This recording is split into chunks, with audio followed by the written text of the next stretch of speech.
Thank you very much, Mr. Donfried, and thank you very much also to the distinguished audience this evening. It's a pleasure to meet you. I know faces here, so Mr. Professor, pleasure to see you again. I prepared to elaborate on some points which are very important for us because they cover our recent history. And of course, the day of today, it's an important moment. We mark today a historical day, the fall of the Berlin Wall, which is, I will try to consider through the lenses of the times we live in now, marked by the Russia's devastating, totally unjustified war of aggression against Ukraine. First of all, thank you very much for the introduction. If I may say so, it's it's a typical diplomatic curriculum vitae that that you were exposing. So I've been in the ministry, for short, I've been in the Ministry for Foreign Affairs in Romania since 1996. So I've seen a lot. I've seen a great deal of our diplomacy. I'm privileged to have lived through that. And of course, you know, I'm happy to share experiences and to discuss with you also after my introduction, which I have to warn you, it won't be that short because I want to deliver a lot of information to you. So, we're mentioning the fall of the Berlin Wall and now the aggression against Ukraine. Both qualify to the description of Zeitenwende, the turning point in the European and global history. Sometimes we are witnessing such turning points and their consequences. Sometimes we are shaping them. In both postures, we bear the responsibility to make informed judgments and responsible engagements. With this in mind, I will try to underline a Romanian perspective on both events and our experience throughout the 33 years of democracy, liberty, and peace. Let me first refer to the meaning of the year 1989 with its manifold transformations in Central and Eastern Europe. Then I will try to underline key evolutions throughout the last extraordinary 33 years, opened with the fall of the wall, with the references to the main gains as well as contributions of my country to the strengthening of democracy and liberty in Europe and in the world. And finally, I will speak about the shocking moment of February 24, 2022, how it has changed our world and what should we aim for in the new circumstances. Let's take the first point, the year 1989. It is now widespread consensus of the meaning of this epochal moment, a turning point which gave room to reunification of our continent and widened the space of liberty and democracy, bringing peace and better life for the people of the continent and beyond. However, the way we have experienced this transformation in Romania has been different. Here in Germany, things went peaceful. The Berlin Wall has fallen apart and the Soviet troops from East Germany were withdrawn without shutting any fire. This made the reunification possible and the reconstruction of the Federal Republic of Germany. It has also inspired other countries in Eastern Europe in their uprising against communist regimes. This moment is the symbol of solidarity, democracy, of unity and peace. For attaining the same objectives in Romania, many people have sacrificed their lives in the revolution of December 1989. Just note that on the 9th of November, then, 33 years ago, Romania was still under the full grasp of the communist rule.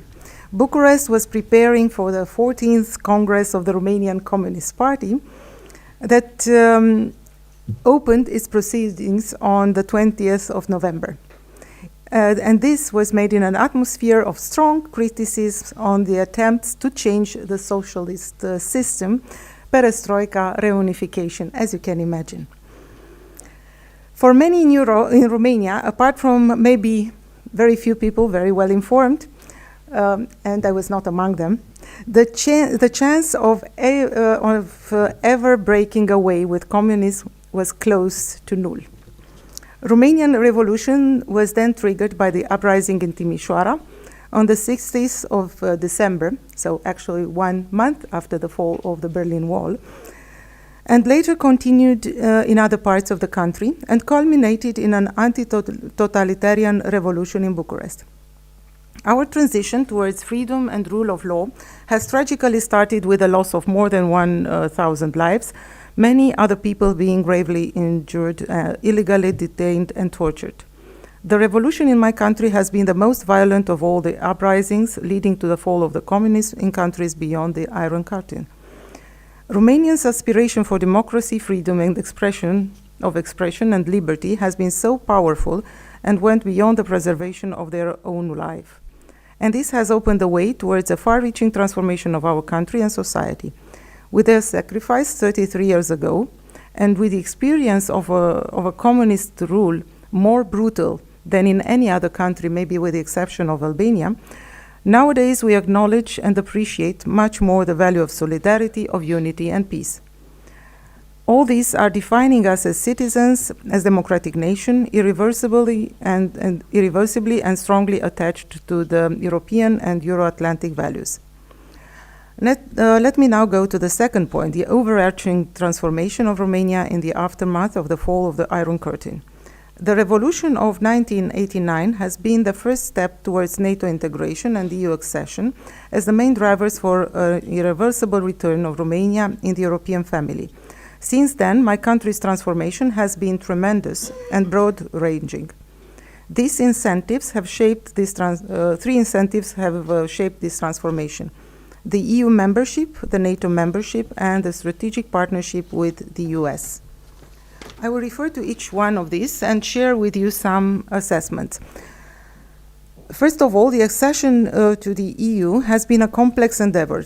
It continued to be the most complex effort to which we have embarked as a society, convinced that the EU is a unique construction for peace and prosperity inside the Union and in the world. Back in the early 90s, as well as today, we thought that EU has the necessary tools to secure the progress of our country throughout cohesion and unity.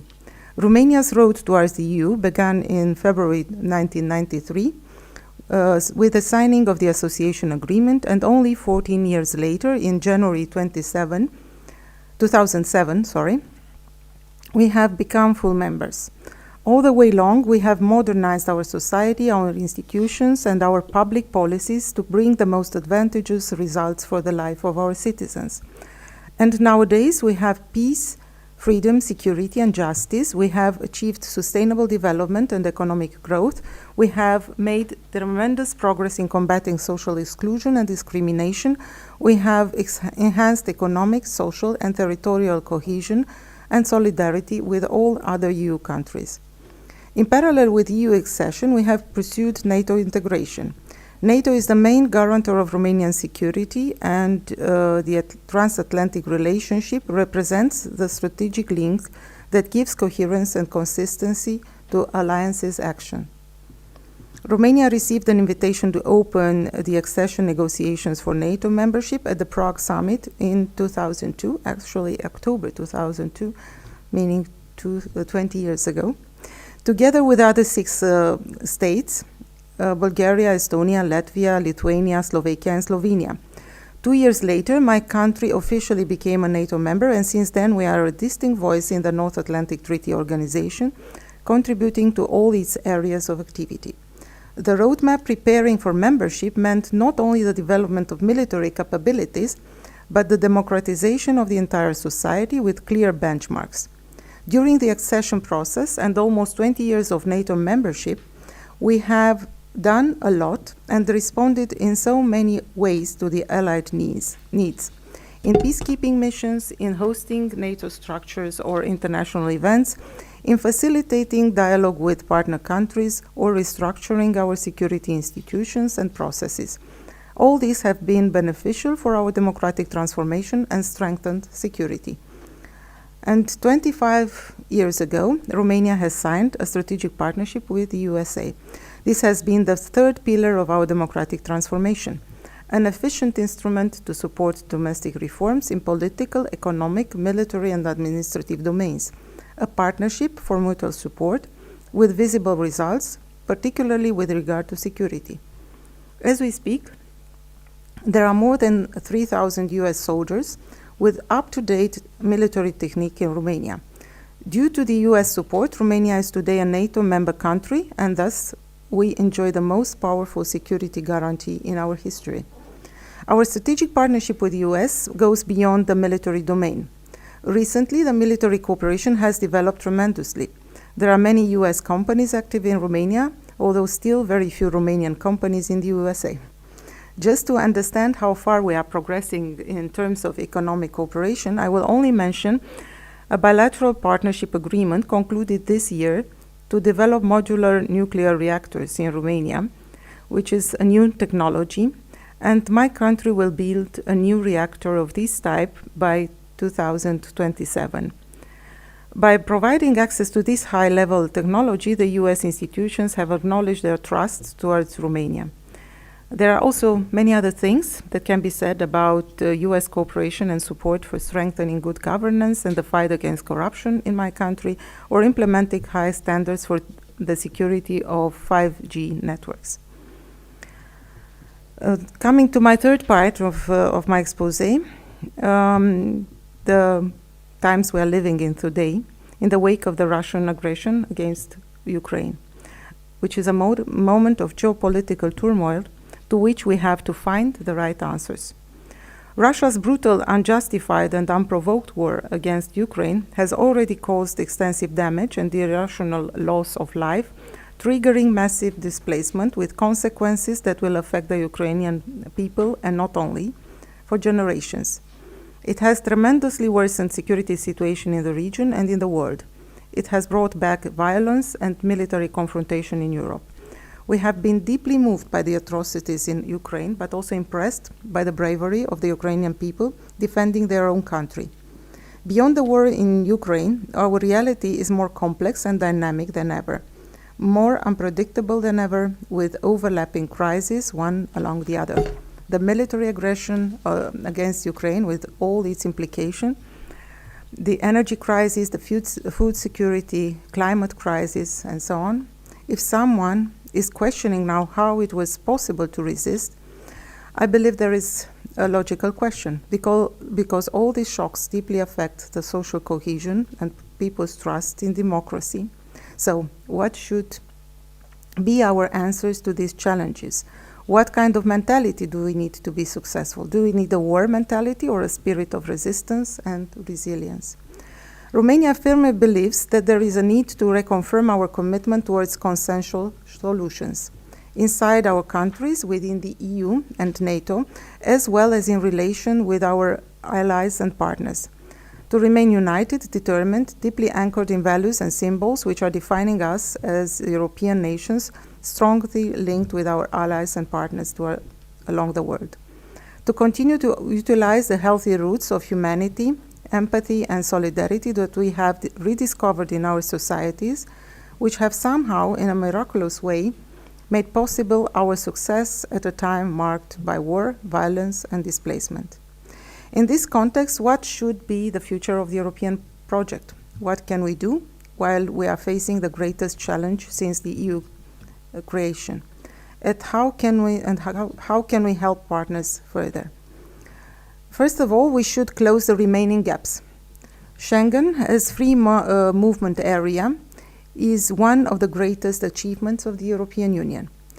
Romania, already since 2011, has fulfilled the technical requirements for full membership. A political decision to take us in as full member of Schengen area would only be natural.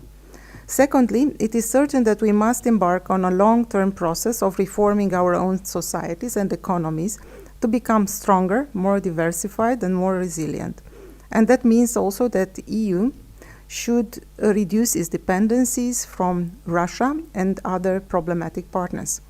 We have to address structural global challenges such as climate change, energy transition, or the use of new technologies.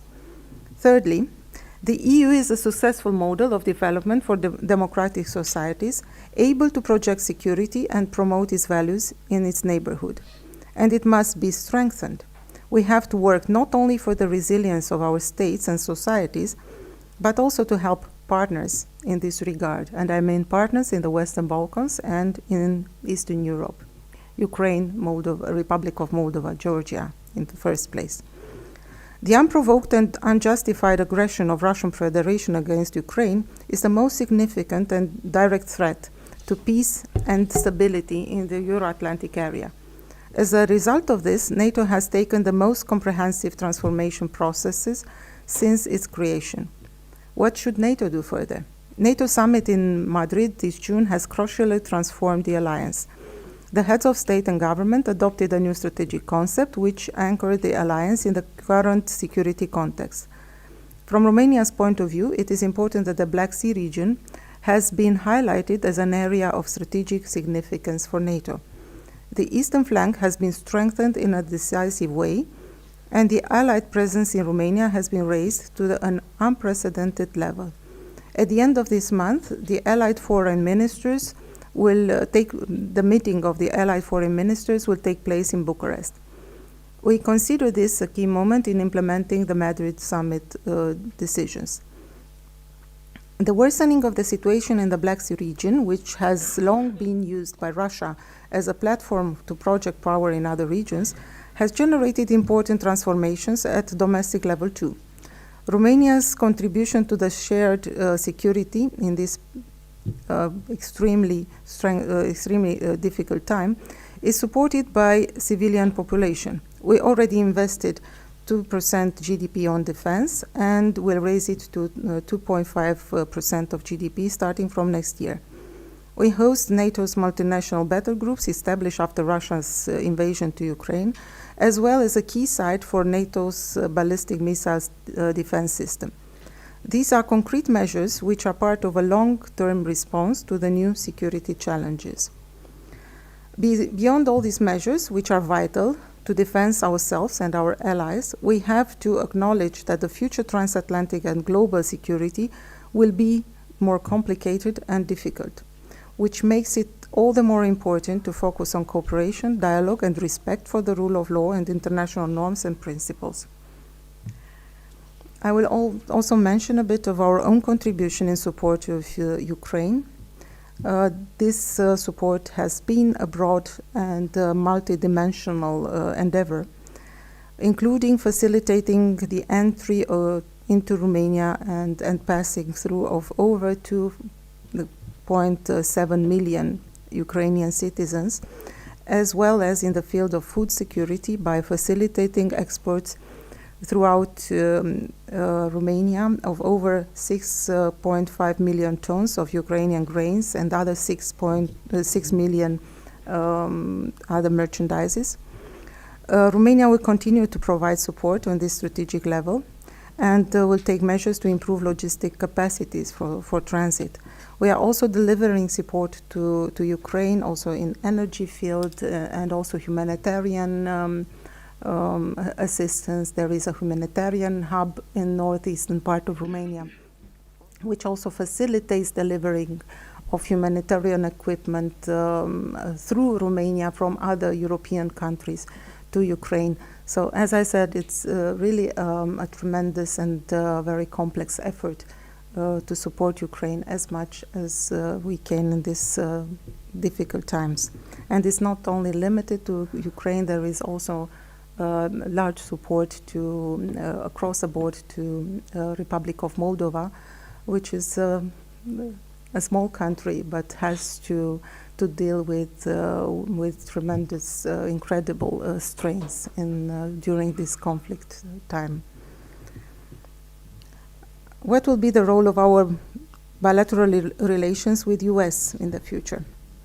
The last 25 years of strategic partnership with the US have deepened and enlarged the areas of cooperation between our countries. In the current security situation, Romania is confidently counting on US and NATO's Article 5 security guarantees.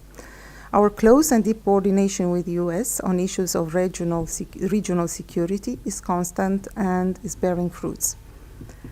I will also mention a bit the state of our bilateral relations with Germany, which also profited from these 33 years of opening after the fall of the Berlin Wall. This year we celebrate 30th anniversary of the signing of the Treaty on Friendly Cooperation and Partnership in Europe between the Federal Republic of Germany and Romania. Our bilateral political dialogue and cooperation in various fields is at its highest level. Both our countries are committed to further deepen bilateral relations as well as to intensify the privileged partnership of strategic nature in fostering a strong and cohesive Europe united by the values of democracy, rule of law, and respect for human rights. In April this year, our Ministers of Foreign Affairs signed a declaration on the 30th anniversary with a document which encompasses best our achievements and aspirations for the future. Together, Romania and Germany, we want to take up new opportunities resulting from the topical transformation of our economies and societies and to adapt to new challenges. Fighting climate change, overcoming the repercussions of the pandemic, and safeguarding peace, democracy, rules-based international order, stability and prosperity require joint efforts and urgent actions.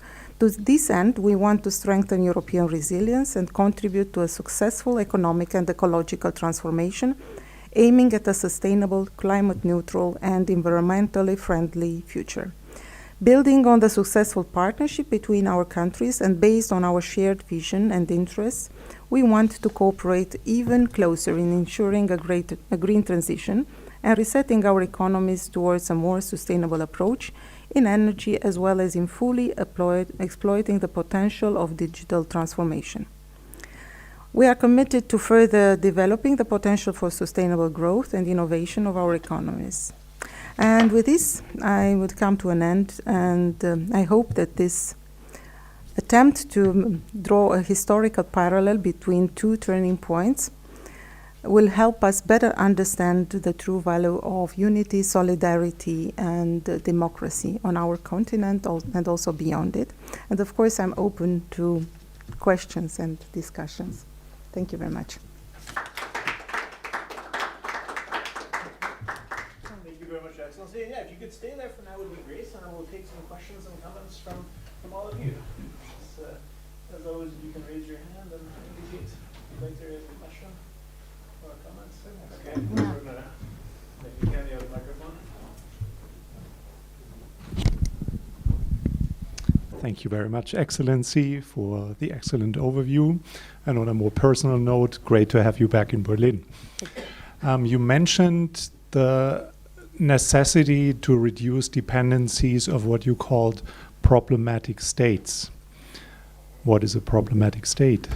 Because when we look back to what you highlighted as we stand firm, transatlantic relations matter a lot in our security concept, it wasn't long ago when NATO was called obsolete by the previous American president. Is America a problematic state?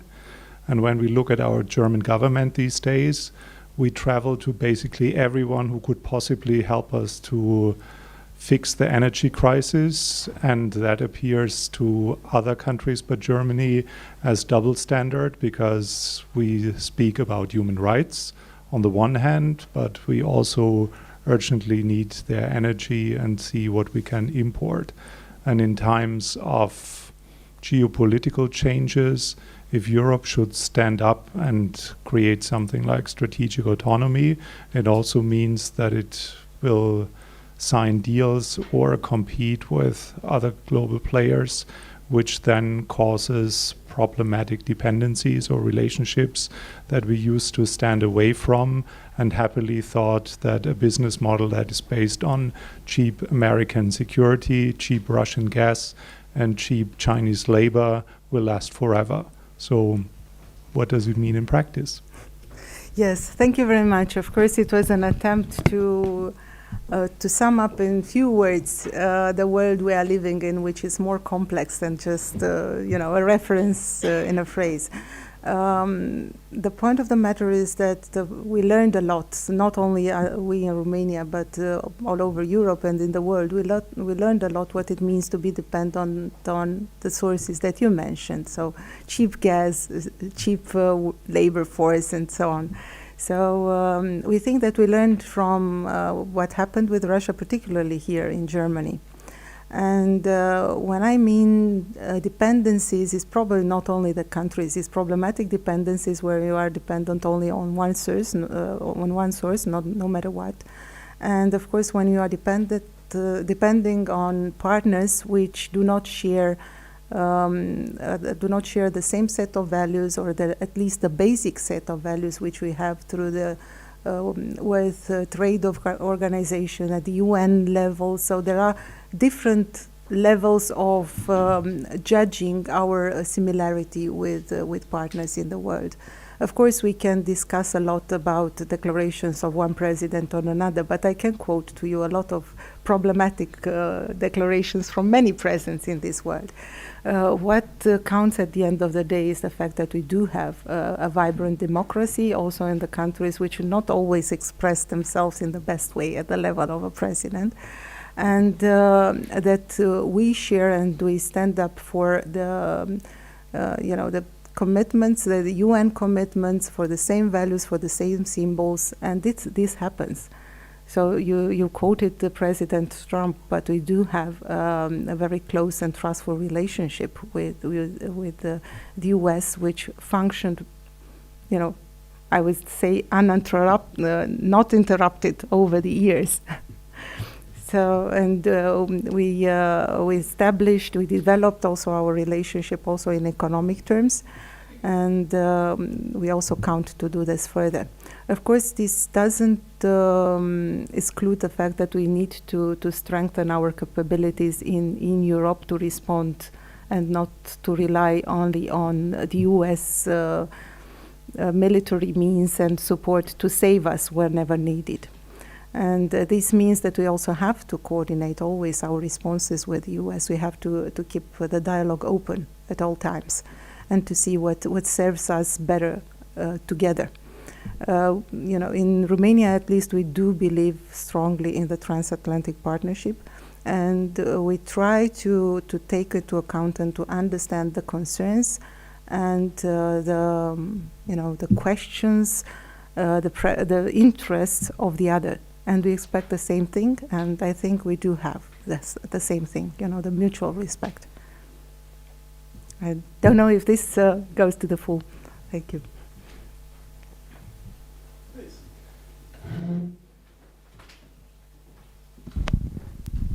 Hi, thanks so much for speaking with us today.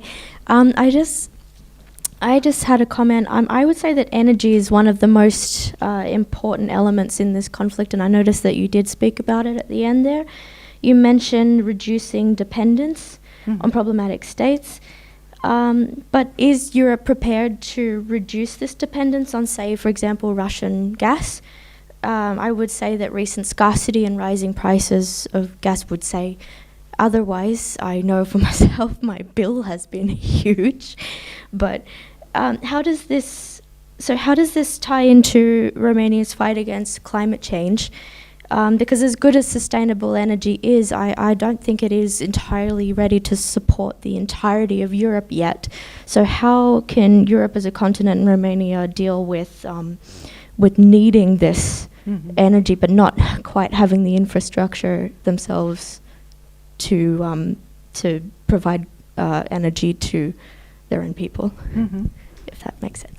Thank you very much. I said also in my introduction the fact that we need to close the gaps, still existing gaps. There is an effort since long to move to renewable energy, to green energy, to go away from fossil energy sources. And this process is taking place in Europe for some time. It's also financed. The reality is that we were not that successful and that quick as we should have aimed for. So we said we wanted, we had plans, but we were not that active in this respect. Now we see under the magnifying glass of the war that we need to move much quicker, and things are happening. And I see this in Germany here, with the construction of LNG terminals, which no one would have thought that they will be going to be finalized by the end of the year. I see this in my country as well. It's probably less known that we are having in Romania at least a very good energetic mix. We have had for years hydropower and also wind power very well implemented in Romania. Our dependency on gas was around 12% to 12-18%, depending on the time. When in the winter it was always higher, from dependency on the Russian gas, and now it's going towards zero. We have our own resources in the Black Sea, and it's not only supposed to make us self-sufficient, but also to help providing gas to our neighbors. And we are also, using nuclear energy. It's now at 12%, but it will also increase. So, these are at least at the national level. But further, you mentioned interconnections, and these are also important. We invested a lot in the recent years and still doing a lot of strains on gas interconnections in Europe. Electricity is another thing. We just had in March this year the connection of Ukraine and the Republic of Moldova to the European electricity network. It's functioning. It's not enough. It's not enough because they were connected to the Russian or CIS system before. But it's a lot of work in that. And also our companies, together with, for instance, the Ukrainian and Moldovan companies, are also working on improving and enlarging these electricity connections. So, we see a lot of such projects. And the fact that we are working together and we have this means of discussing on coordinating the projects also with European financing, but it's not only financing, it's also coordination in Brussels. This helps a lot. So this is why I can say it, and I said it before from Romania, that we do value the benefits and the possibilities that this working together in a coordinating way, the benefits of this process and what it brought to us. It's with all its flaws, because nothing is perfect, and we all criticize the EU and Brussels and so on. We all know this, but at the end of the day, you see that this is a much better world. We had the solidarity lines for exporting cereals from Ukraine. I can tell you because I dealt with that before. There were very few exports passing through Romania from Ukraine. They were either going to Poland or they went through the Black Sea directly to the south, not only grains, but all products. Now to have Romania exporting half of all, facilitating the export of half of the whole export of Ukrainian grains, half of it which is exported through the EU, so 6.5 million tons are exported through Romania, a similar amount or maybe a bit larger, 8 millions, exported through other routes in Europe, so either Ukraine or Lithuania, and something like 15 millions are exported through the initiative, UN initiative, the agreement signed in Istanbul. So this shows that more or less, roughly 25% of all the export of grains from Ukraine, as we speak, is going through Romania. This was not to be imagined 1 year ago. So it is a dynamic. Yeah. I find it quite interesting that you said that most of this change, or not most, a large part of it, has happened since the beginning of the war. Yes. And I find it quite interesting that it seems to have accelerated so much because, it proves that we can do it. The resources have been there to do it, they just haven't been put towards making it happen. Yes. And now that we're in this state of emergency, it's sort of it's happening at a much faster rate than Yes. it would have been. No, but this is is well known in history. Words accelerate processes. It depends how you manage them, and what kind of acceleration you leave room for. And we think we need to have this to manage this acceleration in a way which serves us to stay together as Europeans and to think and to project a better future when this is over, because it has to be over.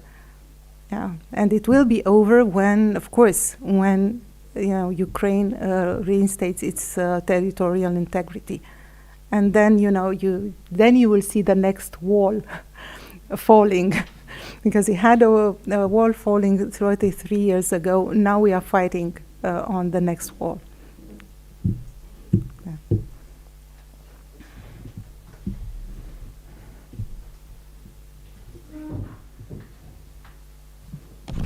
Well, thank you very much for your comments. I have a question about the role of the International Criminal Court in facilitating the restoration of global order or peace in this current environment, and where your government stands on that. Yes, we are supporting the International Criminal Court, and we are also, we work together with the court. I think I'm not quite sure. I will ask my colleague who is here. He's a lawyer himself, and he worked in this department in the ministry. So it's the same that we are going to support now with Ukraine. So to support the case of Ukraine in this process. We made our plea to support the measures and the process Ukraine is starting to bring the criminals to justice, the criminals in the Russian war in Ukraine. Now, so there is. We also made this plea in the UN, and our minister is very strong on that, and we count a lot, not only on bringing people to justice, but also on the deterrent outcome of this process and of announcing this process. Yeah.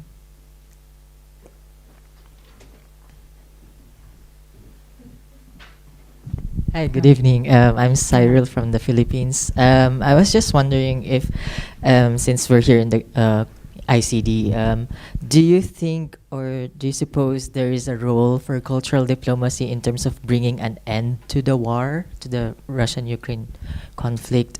And how would you foresee the role of cultural diplomacy in terms of doing this? Mm-hmm. Thank you very much. I think that what you are doing here and what is done here, the fact that that you are open to different perspectives and that you try to understand, not only to listen but also to understand the views of different diplomacies or different countries with different histories, different historic perspectives or geographic perspectives. This is of great help altogether in bringing us closer and in facilitating a dialogue. But of course, you have to be open to a dialogue. And unfortunately, in the current war that we are witnessing now, we do not see the readiness of one party to come to discussion, to a meaningful, fruitful, and real discussion. Because what we see, and probably, President Putin didn't come to these courses, and unfortunately, it would have been helpful for him to hear that there are other perspectives on his policy, and that the perspective which was opened to Europe after the fall of the Berlin Wall was one of unification of the whole Europe, of win-win situation. He was not. I see cultural diplomacy as one very strong ingredient of teaching us to think and to see things in a win-win package. At least as we read now President Putin's behavior, he's not betting on win-win. He's either or. And it's an unfortunate time we are living in. We see a lot of move from our Ukrainian friends. The fact that they are working with Europe, they want to be European members. So they are open to bring in their country new values, new ways, new procedures, which would make their life better for their people. So they are open for this dialogue. We do not see this openness in Kremlin, not yet. but hope for it. Yeah.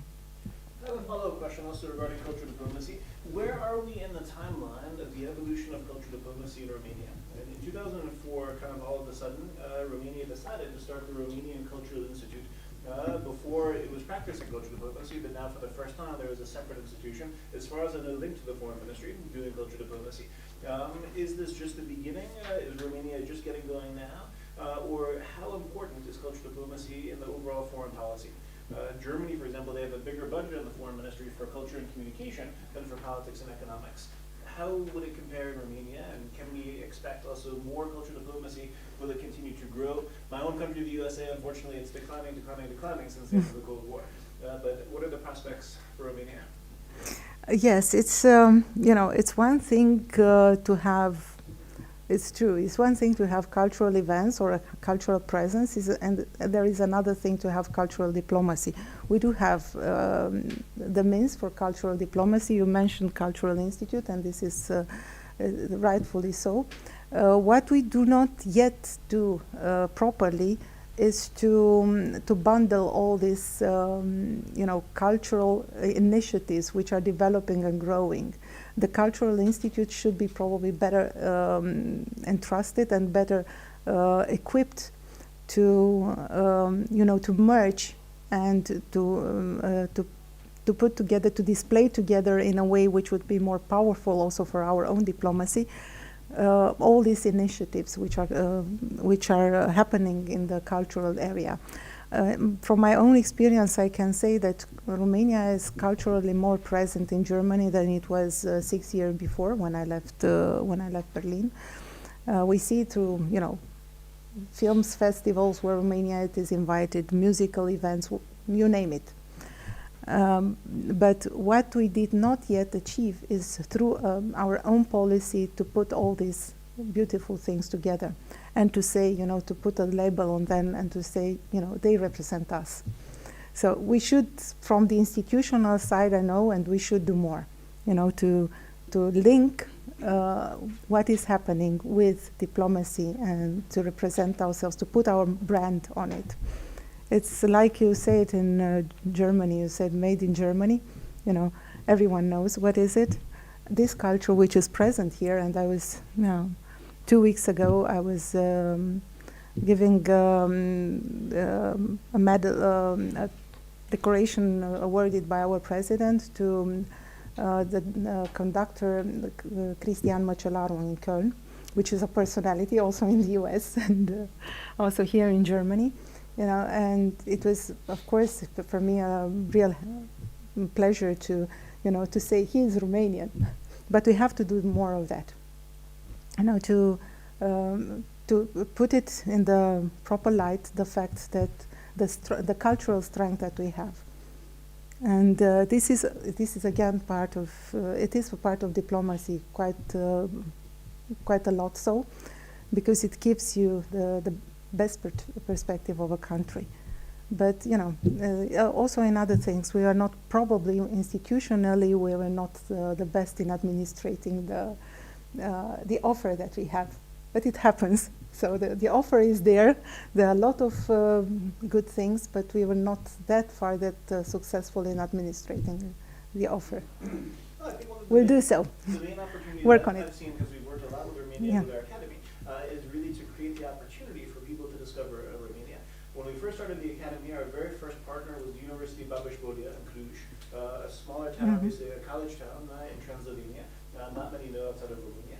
And I still remember the students came to Berlin for the first semester, everything went fine. But as it was getting towards the end of the semester and they wanted to go to Romania, suddenly, Mark, we don't want to go to Romania, and this and that, and corruption, and Dracula, and this and that, all those sort of the stereotypes.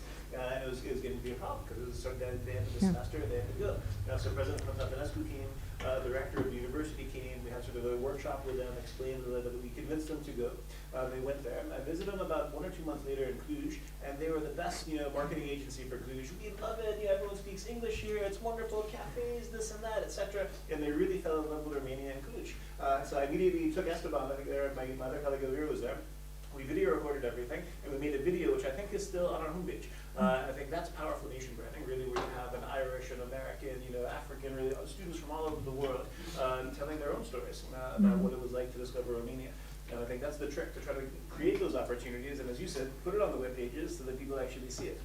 No, it's one thing which was there with us, so it's just happening. It's our experience, and we did that for long. So we are that keen and that much concentrated on doing things, but not that much on marketing them. So we are not that good at marketing, but this is coming as well.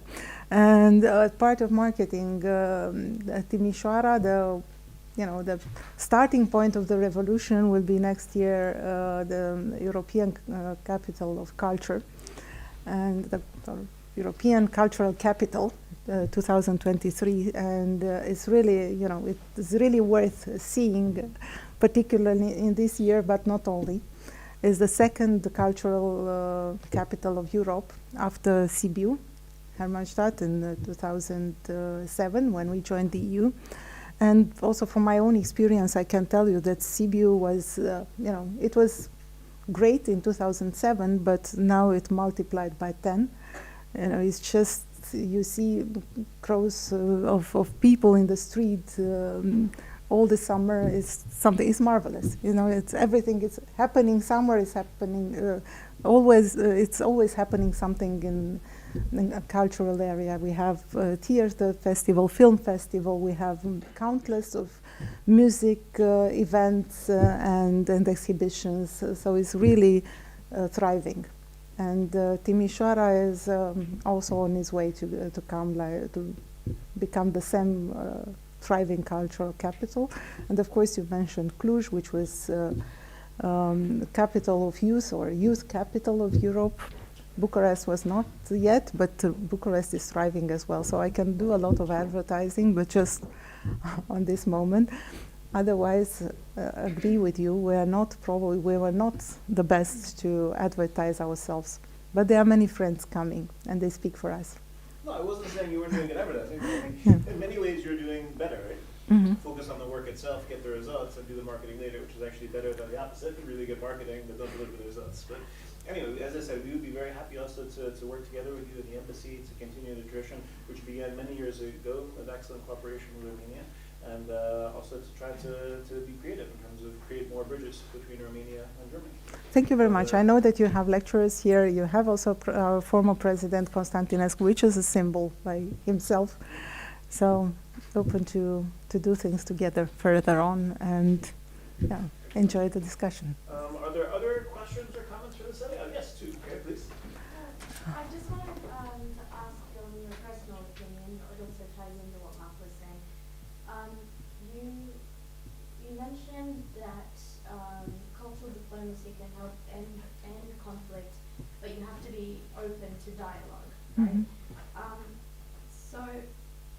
And that the parties involved in the Russia-Ukraine conflict are not open to this dialogue. However, you say that citizens of Russia and Ukraine are, especially the younger generation, I think, are especially open to this kind of dialogue. How can we make sure that these people that want this open dialogue have access to it? I mean, I see companies like Facebook pulling their services out of Russia, and this is a major form of communication to the citizens of Russia. It's also a source of information for people to find out about these intercultural events that you're discussing. Or, I'm not sure if, for example, if the ICD website's available, but I've noticed that lots of websites that are encouraging this kind of thing are being blocked. So these people in these countries can't actually access this information. And I was just wondering, on your personal opinion on how we might fix this. Yeah. So there is no easy solution. That is that much that you can do. In Romania, we listened to Radio Free Europe, for instance, when before the fall of communism then, and it influences the minds of many people. Now there are a lot of efforts to have broadcasting, broadcast offered in Russian, also to transmit through satellites or internet. Of course, you see the blockage. The Russia tried to install, or this Putin tried to install their own internet world. It did not really function. There are some ways that information reaches the people on the ground, but it's not 100% accurate or covering the whole country. As I said, it's as much as you can do. That much that you can do. It's not, you cannot find an easy solution and say this will work. It's a pill, and it's a drug. It will work, and tomorrow the war will end. For us to end the Cold War and to get rid of communism, it took more than 40 years. So it's I'm not saying that this war will last other 40 years. We don't want that, but we have to be prepared for some strains in this time. Facebook's blowing up. Yeah. For example. Does Romania have any companies operating in Russia at the moment? No. Oh, okay. Because that's what we want to ask you. Yes, and it's not the environment we want. Like H&M and stuff, Yeah. McDonald's are pulling out, Yeah. I feel like that just makes public diplomacy, a lot harder. Yes, it is hard, and as I said, from our own experience, it was like this. Just imagine 40 years. Yeah. Okay. Final question on this format, and then if Your Excellency, if you'd agree, we have a tradition at ICD where we have the students conduct a brief interview with you afterwards. So if you have another 5 minutes, we'd love just outside, we have a little interview area there, a few more questions where the students are in control. I don't know how late is it. Okay, final question on this format. Okay. Okay, so it's 40. Oh, Good. My question is a little bit related to also what she commented about. She mentioned Facebook and access to information. And my question, we are living in an age where information has been utilized as a tool for projecting certain messages. Russia released their propagandistic commercial about moving to Russia, where they released it through their embassies. And in the case of the Philippines, TikTok was used to disseminate fake news, false information about the dictatorship. And I can relate to the fall of the wall because in 1986, we had our own people power revolution in the Philippines. And now the son of the former dictator is back as the president because he won through the use of these communication tools and fake news, disinformation. So my question is, how can we, at least maybe in the experience of Romania as well, how can we make sure that we protect the freedom of speech, at the same time safeguard our citizens against disinformation and the use of public relations as a tool for propaganda or for these kinds of... It comes with education. And of course, media education, which is done also here in Germany and in many countries, and also the facts that you are doing here. Because you have to think with your own mind. It doesn't matter if you have access to Facebook in Russia, if you have whatever, propaganda and false information delivered through Facebook, or the other way around. So you have to use your own brains and your own understanding on the facts. It's something that starts with the early ages. We were also trained in the pre-digital era, not to believe in whatever was told to us. So this goes all over all over the way. We have to train ourselves. We have to train our minds to question twice and not to believe in fabricated information. But this is a long process. As I said, it's democracy, it's dialogue. Nothing is simple. It's always costly. It takes time and effort, but it's worth. For those who lived through dictatorship, you know what it's worth. Yeah. But that's also interesting because the education system, for example, in the Philippines, is going down. The ratings, literacy rates, and everything. That's why I think a lot of our fellow citizens are vulnerable to. They get their information from these social media platforms nowadays instead of from schools, from academic institutions. So I was just curious because you mentioned also in earlier in your speech that Romania was one of the most violent in terms of the post-Soviet. Yes, because the control was so Yeah. tight, yes. So maybe there's just a parallelism that we can see through what, Mhm. 33 years after, how education is bigger. But thank you for your comment. Yes. Thank you. Thank you too. Express our sincere gratitude.